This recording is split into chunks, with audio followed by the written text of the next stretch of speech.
What do you choose for sleep? Yeah, my favorite sleep cocktail based on really good, solid, peer-reviewed science is magnesium threonate. It's Threonate, threonate, and something called apigenin, Apigenin, which is basically a derivative of chamomile. Those two things work really well they essentially shut down the forebrain thinking, anticipating part of your brain, allow you to drift off into sleep really well. Oh, I need that all day then. If you could shut that down. Yeah. Well, and then theanine is also the third thing in the cocktail. Isn't theanine, that is also a nootropic? So theanine also turns on what's called the GABA system. It's like an inhibitory neurotransmitter, and it helps suppress anxiety and kind of turn off thinking. It helps you make the transition into sleep. Yeah, so it's magnesium threonate. I'm going to write all this stuff down because I think I do need this. Yeah, and sleep is obvious. I sleep pretty good, but it's always... these are a game changer. I'll be amazed if it doesn't help. So it's magnesium threonate, Threonate. And that's important because there are a lot of Threonate. Threonate. He's got it right there. There it is. Young Jamie on the ball, as always. And basically, people will probably want to know about source. In this case, you just go for price, right? I mean, if you have a favorite brand, go for that, but go for price, So magnesium threonate can cross the blood-brain barrier because when you take magnesium, it goes into your gut. It doesn't necessarily get into your brain. You've got a barrier around your brain that prevents certain things from getting in because this tissue doesn't regenerate. Right. So the threonate form gets brought across the blood-brain barrier by a transporter. Other forms like magnesium malate, magnesium citrate, those are good for other things. Magnesium malate's great for muscle soreness. Magnesium citrate's a great laxative. But magnesium threonate is going to be the one that's going to allow you to drift into sleep better. It's interesting that you're saying this because one of the things that I've found that relaxes me more than anything is Epsom salts. I'm a big proponent of the isolation tank, and the sensory deprivation tank is all filled with magnesium. It's all filled with Epsom salts. And it can go transdermal. Yeah. So that's a really unusual situation where if you get, and there are some magnesium creams and things like that. But you're not going to get it in the kind of volume that you get it when you lie in it like that. And when you're doing that, what magnesium is that? So that's usually a magnesium biglycinate, which is another one of these forms of magnesium that can get transported into the brain really easily. And most people actually are magnesium deficient. I think that most people would do well by increasing their magnesium intake. I supplement, but I think I supplement with citrate. Yeah, so citrate has its value. Malate, again, is good for muscle soreness. But threonate, what you want to take is about 300 to 400 milligrams. Okay. But what you'll notice is on the bottle, it'll say elemental magnesium, and then magnesium will be 300 to 400, and then it'll say equals 1,000 milligrams. Basically, just go for 300 to 400 milligrams, and you're good. And then the other thing is apigenin, Apigenin.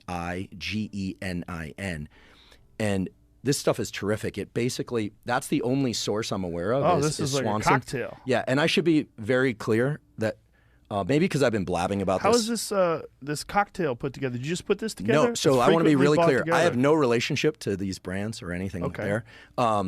I've been blabbing about this on my podcast. Oh, that's why. And so someone is clearly making money out of the Amazon partnership thing or whatever. That's why they put it. But those are the three things. Well, I bet a bunch of people just started buying it together because this is just frequently bought together. Right. So those are the three that I recommend. And then L3, and so for apigenin, it's 50 milligrams. Women see the prostate health thing and they freak out. 50? Oh, women see prostate health thing and they freak out? Well, they think, is it testosterone in a for bottle? Guys, yeah, right. Whereas all the gym rats are like testosterone in a bottle. Yeah, they get excited. Yeah, bro. So apigenin turns on a chloride channel. The way neurons work is you got stuff going in and out of them, and the chloride channel tends to turn off neurons a little bit in a good way and creates a kind of a little sedative role. It kind of helps you drift off into sleep. And it's the same stuff that's in chamomile tea. So this has no negative side effects for women? Not that I'm aware of. Uh-oh, I hate that term. Well, okay. So I know a number of people, including women, that use it and are fine, are still fertile. I don't know. I mean, I haven't tested their fertility personally. What is the idea of it? What the benefits for prostate health? So it does seem to have a small amount of estrogen antagonism. It can block estrogen receptors a little bit, but it's a very weak affinity. Maybe it can calm some ladies down. I said that. We could not Mr. Huberman. Thank you. Well, just a joke. Years ladies. ago, Stop screaming. Years ago, I worked on hormones in development. We could go there. Hormone effects on the brain. That was my master's thesis. But but theanine, THEAINE, also has a little bit of an anxiolytic, an anti-anxiety effect. And there is something to think about with theanine. People now put theanine in energy drinks so that people will drink more energy drinks and not get the jitters. Interesting. And so it's showing up. I recommend taking these 30 to 60 minutes before sleep. And what do you recommend for a dose for theanine? For theanine, it's going to be 100 to 400 milligrams. However, if you're a sleepwalker or you have what are called night terrors, where you have really disturbing dreams, leave the theanine out because dreams on theanine are intense. Really? I like them, but it's intense.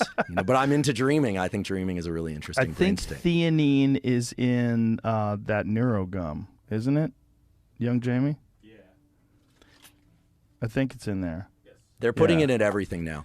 The one thing about magnesium threonate I should mention is that there are some data, not a ton, that it's also neuroprotective.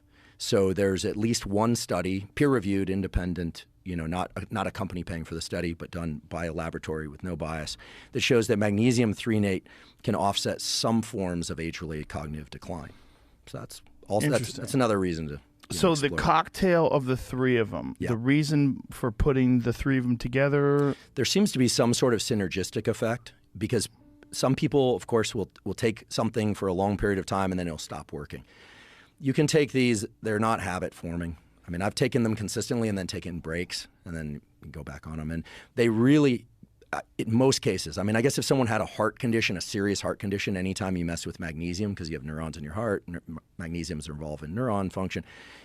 Obviously, the usual things, check with your doctor, Right. And obviously I'm not a doctor and professor, so I profess things. I'm not prescribing anything, but it's helped a tremendous number of people get into sleep better and stay asleep.